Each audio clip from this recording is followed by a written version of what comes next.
Et si Dieu avait des meilleurs plans que les tiens?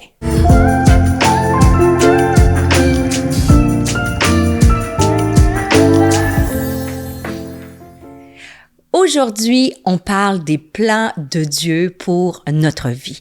Et tu le sais, hein, que Dieu a des plans, des projets de paix et non de malheur pour ta vie. Que Dieu a préparé ça dit hein, que nous sommes son poème, son ouvrage pour des œuvres qu'il a préparées d'avance pour chacune d'entre nous. Alors, juste en commençant, je veux que tu saisisses, n'oublie jamais que Dieu a une destinée. Je le dis pas en pensée positive puis en coaching, le go, go, go, Dieu a une destinée. Non, je le dis de tout mon cœur. Dieu t'a façonné. Il te connaît, il t'a donné des dons pour que tu puisses marcher dans les plans qu'il a pour toi. Et j'aimerais t'offrir, comme à chaque fois qu'on commence ensemble ces capsules, je t'offre encore aujourd'hui une masterclass qui est gratuite, toujours pour aller plus loin sur le sujet. Et c'est une masterclass que j'ai fait qui s'appelle Comment connaître les secrets de la femme de destinée. Ça parle des secrets, des clés pour être cette femme qui marche dans sa destinée. Alors, tu peux y avoir accès, c'est gratuit, en allant sur le premier lien qui apparaît dans la description de cette vidéo. Alors, n'hésite pas, c'est gratuit, femme de destinée, va chercher des outils pour toi. Et je veux te remercier aussi, je commencerai aussi en te disant merci. Merci de me suivre semaine après semaine, merci pour tes commentaires, merci pour tes paroles d'encouragement, ça m'encourage beaucoup à aller plus loin, à chercher de nouveaux sujets qui pourront être, j'espère, une source d'encouragement encore pour toi. Et je te dis merci de m'écouter des quatre coins de la francophonie et n'hésite pas à partager la vidéo avec quelqu'un que tu crois que ça répondrait à un besoin pour elle. Parce que je rêve, hein, depuis plusieurs années que je travaille avec les femmes en franco et je rêve de voir ces milliers de femmes marcher dans leur destinée, des milliers de femmes qui saisissent cet appel de Dieu pour leur vie. Tu sais, il n'y a pas de grand et de petit appel, hein. Il y a un appel que Dieu a préparé spécifiquement pour toi. Et j'aimerais, lorsque je préparais cette capsule, la pensée qui est venue à mon esprit, c'est la perception. En fait, c'est pour ça que j'ai appelé cette capsule-là « Si Dieu avait de meilleurs plans pour ta vie que les tiens », c'est que des fois, c'est la perception qu'on a de ce que Dieu veut accomplir dans notre vie, la perception de ce qu'il veut faire. Et j'aimerais te poser la question, tu sais, j'aime commencer avec des questions, je te poserai la question en débutant, as-tu la bonne perception de ce que Dieu veut accomplir avec toi? Est-ce que tu connais bien le plan de Dieu pour ta vie? Et j'ai regardé un petit peu, je suis allée voir qu'est-ce que la perception. Je te lis ça. Qu'est-ce que la perception? C'est un processus par lequel chacun reçoit et interprète divers messages et sensations en fonction de son mode de pensée, de sa culture, de son expérience, de ses préjugés, mais aussi de l'état d'esprit dans lequel il se trouve au moment où il reçoit l'information. Et tu sais, dans mon cas, c'était difficile pour moi à l'âge de 15 ans lorsque j'ai reçu cette impression sur mon cœur lors d'un moment de prière, dans un temps d'appel, dans une colonie de vacances. Je me suis vue, c'est là que j'ai comme ressenti l'appel de Dieu que j'allais être appelée à communiquer sa parole. Et j'ai eu à lutter dans mon esprit pendant un certain temps parce que selon ma culture d'église, selon mes expériences, les préjugés et mon arrière-plan, c'était difficile de croire que Dieu m'appelait à être une prédicatrice, à être une oratrice parce qu'il y avait presque pas personne. Ça fait, tu vois, j'ai maintenant 55 ans, donc ça fait 40 ans de ça. Donc, j'ai dû changer la perception de ce que Dieu voulait pour moi. Dieu avait des bonnes choses en réserve pour ma vie et parce que j'ai changé ma perception, j'ai pu entrer dans cette destinée que Dieu avait préparée pour moi. Et c'est exactement un peu ce qui est arrivé avec l'apôtre Paul. Et l'apôtre Paul, il avait un rêve, il avait un désir. Peut-être je vais te surprendre, mais son rêve était bien sûr lui aussi de communiquer, de parler de Jésus, de parler de tout ce que Jésus avait fait. Et il pensait que Dieu l'appelait à Rome pour rendre témoignage de tout ce que Dieu a fait. Et en fait, son rêve, son désir, pour un certain temps, on peut penser que son désir, ce qu'il croyait, la perception qu'il pensait que Dieu voulait de lui, s'est transformé en cauchemar. Alors qu'il est dans une situation extrêmement difficile. Et pourquoi je dis que ça s'est transformé en cauchemar? C'est que au lieu d'aller à Rome proclamer ce que Jésus avait fait, il se retrouve en prison. Et là, tu vas dire, waouh, c'est vraiment un cauchemar. C'est vraiment loin du plan qu'il avait pour sa propre vie.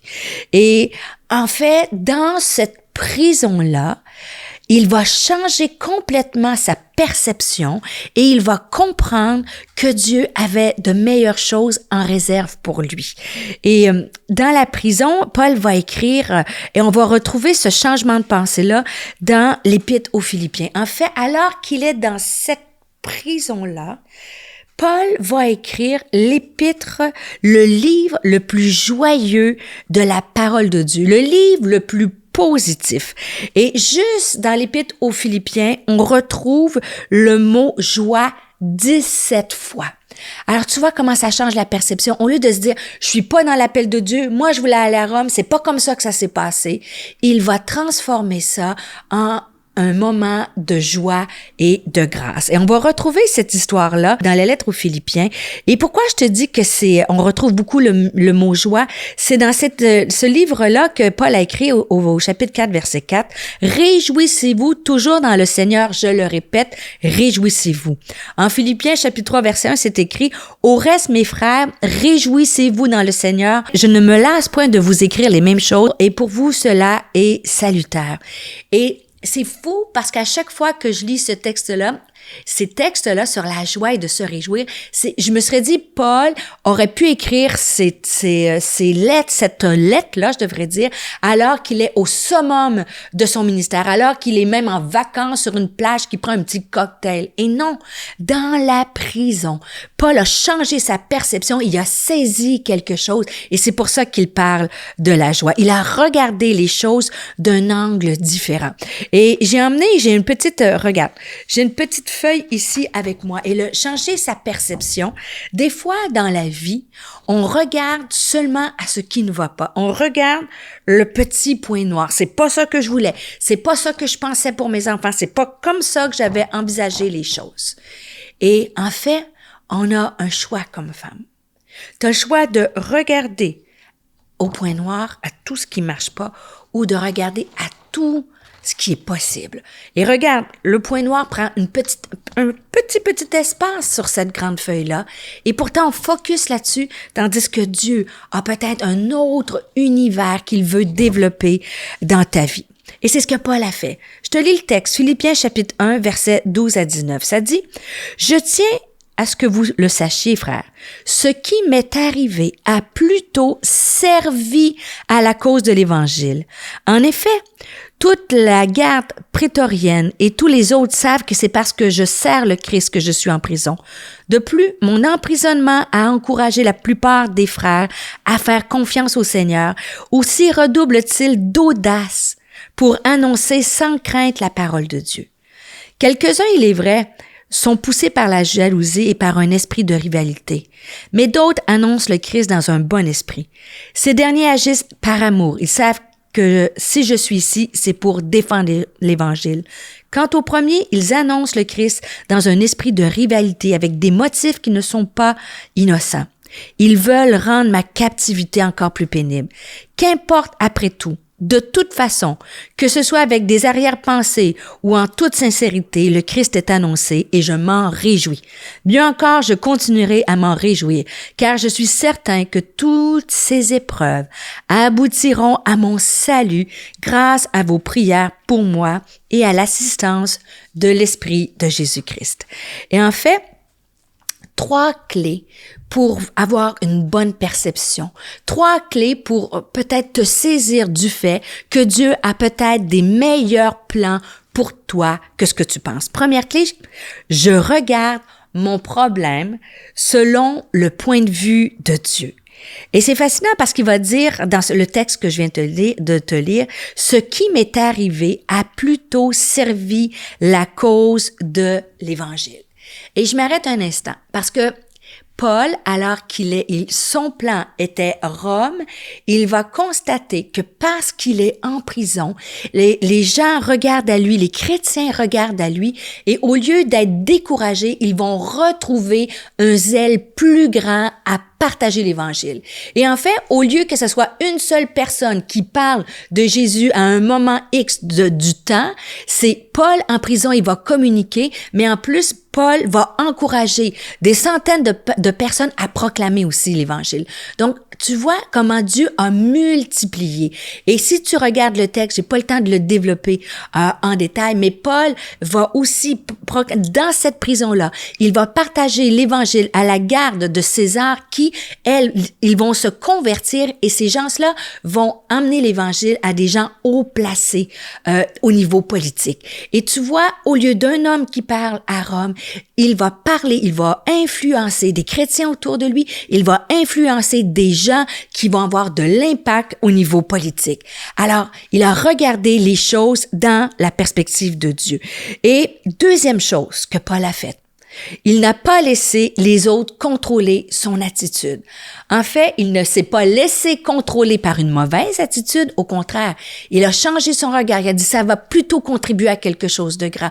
Et tu vas voir qu'il va dire dans le texte, il dit au verset 17, « Quant aux premiers, ils annoncent le Christ dans un esprit de rivalité avec des motifs qui ne sont pas innocents. Ils veulent rendre ma captivité encore plus pénible. Il aurait pu se laisser distraire par tous les mauvais discours, par les personnes qui voulaient le décourager, par des personnes qui disaient des choses mal de lui. Et lui, il a dit pas du tout. Il dit, ils veulent me rendre ma captivité pénible. Mais il a changé sa perception. Il a dit, qu'importe, après tout, j'annonce l'Évangile, le Christ est annoncé et je m'en réjouis. Il ne s'est pas laissé déprimer par ce que les gens disaient autour de lui. Il ne s'est pas laissé déprimer par ses pensées négatives. Il n'a pas juste regardé le petit point noir sur la feuille. Il a regardé à l'ensemble de ce que Dieu voulait faire. Et troisième clé pour changer sa perception, pour saisir les plans de Dieu pour notre vie, il a saisi, il savait du plus profond de son être qu'il avait confiance que Dieu fait tout concourir à notre bien. Verset 19, « Car je suis certain que toutes ces épreuves aboutiront à mon salut et à mon bien. » Et je veux t'encourager aujourd'hui à regarder les choses peut-être d'un angle différent, à regarder ta situation, ton mariage, tes enfants, ton appel, ta business, ton travail d'un angle différent. Commence à regarder, à comprendre. Peut-être que c'est pas comme tu l'imaginais, mais que Dieu peut faire encore mieux que ce que tu pensais. Ne laisse pas les autres ou toi-même te décourager. Je t'encourage à regarder la première clé dans la perspective de Dieu. Et Paul, en étant convaincu de cela, de son vivant, il n'a pas pu saisir toute l'ampleur de ce que Dieu avait pour sa vie, parce que dans cette prison-là, Paul a écrit une grande partie du Nouveau Testament. Alors lui, pendant qu'il pensait qu'à Rome, c'était sa mission, Dieu savait que même si c'était difficile en prison, c'était le moment où Dieu l'a mis à part, l'a arrêté pour un temps, pour qu'il puisse écrire ces lettres-là. Et ces lettres ont été une source d'encouragement pour les gens de sa génération, mais ces lettres sont encore aujourd'hui une source d'encouragement pour toi et pour moi. Et c'est tellement grand de voir que Dieu, même si aujourd'hui tu ne comprends pas ses plans, tu ne les connais pas en détail, mais c'est tellement encourageant de savoir que les plans de Dieu sont meilleurs que tes plans. Et c'est ce qu'il a fait dans la vie de Paul. Et en étant dans cette prison, il a choisi la joie. Il a choisi de regarder dans la perspective de Dieu. Il a choisi de faire confiance à Dieu, que s'il vivait cette situation, c'était pour son bien que Dieu allait le transformer. Et je te dis ça Et je sais que c'est pas facile. J'ai déjà été, moi aussi, dans une prison, à pas comprendre pourquoi je suis dans une prison. Et peut-être c'est la même chose pour toi. Tu écoutes cet épisode puis tu dis, Stéphanie, ah, c'est beau pour Paul, mais j'ai la difficulté à choisir la joie, moi. J'ai la difficulté, je comprends pas pourquoi je vis dans cette prison-là. Mais je prie pour toi, comme Dieu l'a fait pour moi, comme Paul a dit, hein, par la présence, l'Esprit de Dieu et par les prières, Dieu peut venir t'aider à voir les choses dans sa perspective, à voir les choses, que tu puisses faire confiance à ton Dieu, qu'il a des plans parfaits pour ta vie. Et reste accroché à cela. Je te rappelle, Paul, c'est dans cette prison-là que Dieu l'a utilisé encore de façon plus importante et qu'il impacte nos vies encore aujourd'hui. Alors reste accroché, ouvre ton cœur à Dieu. Peut-être termine l'écoute de cette capsule en demandant au Seigneur de venir te donner cette joie, de venir te donner cette force-là, de ne pas regarder seulement au point noir, mais de regarder à toutes les possibilités et qu'il puisse te donner la foi. C'est quoi le don de la foi? Hein? C'est de voir les choses qui ne sont pas comme elles vont devenir. Alors, je prie pour toi que Dieu te remplisse de foi et de joie aujourd'hui. Et si ce message t'a fait du bien, si tu crois que ça peut faire du bien à une femme, je t'invite à le partager. Et n'oublie pas ma masterclass sur les secrets de la femme de destinée. Et juste en cliquant, en allant sous le premier lien qui apparaît dans la description de cette vidéo, je t'embrasse, je prie pour toi et j'ai hâte de te revoir.